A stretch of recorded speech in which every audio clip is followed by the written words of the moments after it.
Assalamualaikum warahmatullahi wabarakatuh. My name is Avinda Defiana and my student number is 206-121-047, and I took this video in order to fulfill my mid-semester assignments for cross-culture understanding course, and I will answer directly to the first number.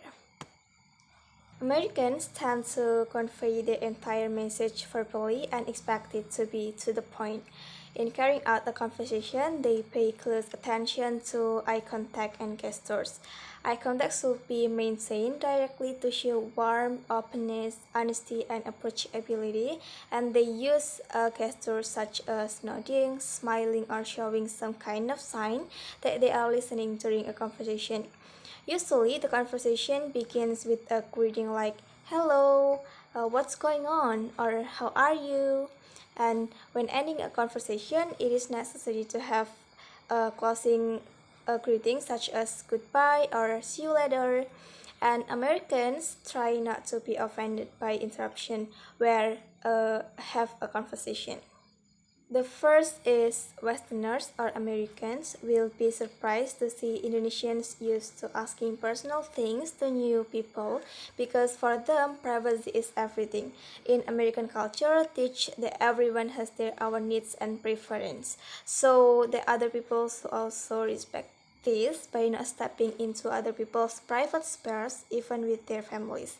Personal matters related to marital status, number of children, and religion will usually not be asked to new people, but in the other hand, it is not a problem and became something common in Indonesia.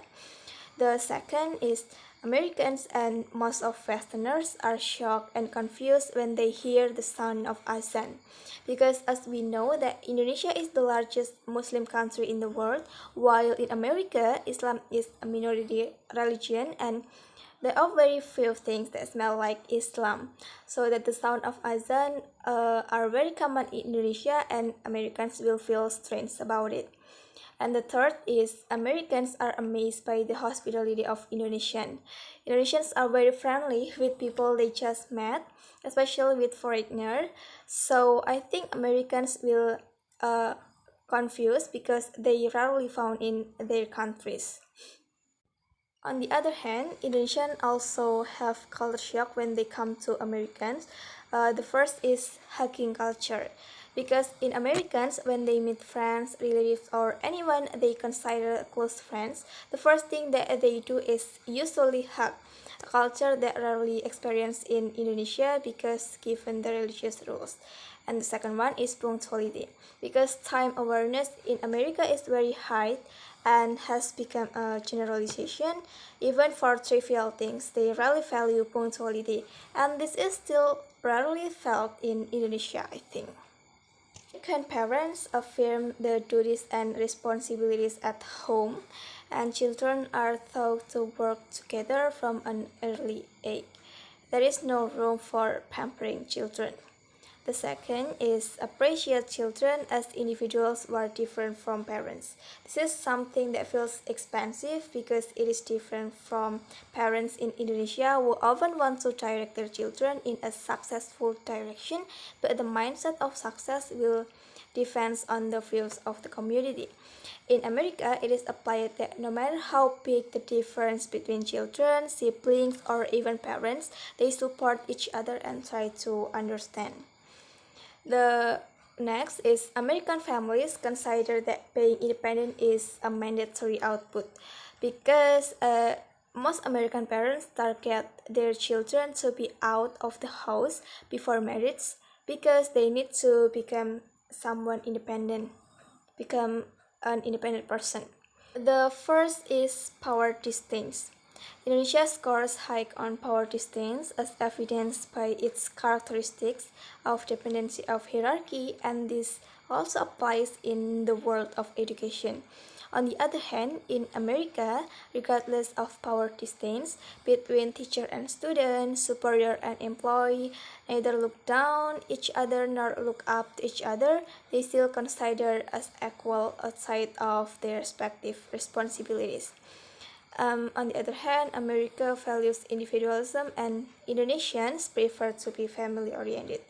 And the next culture is uncertainty avoidance.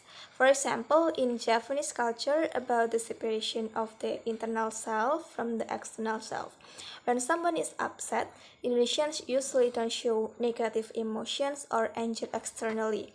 They will still smile and be polite no matter how angry they are on the inside. This means that Indonesians really take care of each other's harmony. Westerners and Americans use linear time cultures that they place a high emphasis on schedules. Their days are structured and the focus is on the task at hand, doing one thing at a time. For them, time is money, and they believe that when we become more successful if we get more work done. Because of this time is strictly controlled, they move forward as quickly as possible with an action and task-oriented mindset. On the other hand, Indonesian and most of Asia countries, cyclic time cultures, they view time as plentiful. They don't try to control time and allow events to unfold naturally. Time is viewed as repetitive, and each day the same routine happens day in, day out. First is Indonesia takes many subjects in the curriculum because it considers that the more subjects, the greater opportunities for students to become intelligent. While in America, they only take the basic and some specializations such as foreign language and arts and sports. The second, Indonesia takes too long study hours with a heavy learning load, while America emphasizes relaxed but serious learning. This will affect student learning output. The third, Indonesia applies a minimum standard that is too high, which burdens students and is less effective in improving their abilities. While in America, student learning outcomes are more valued and according to the condition of each of them.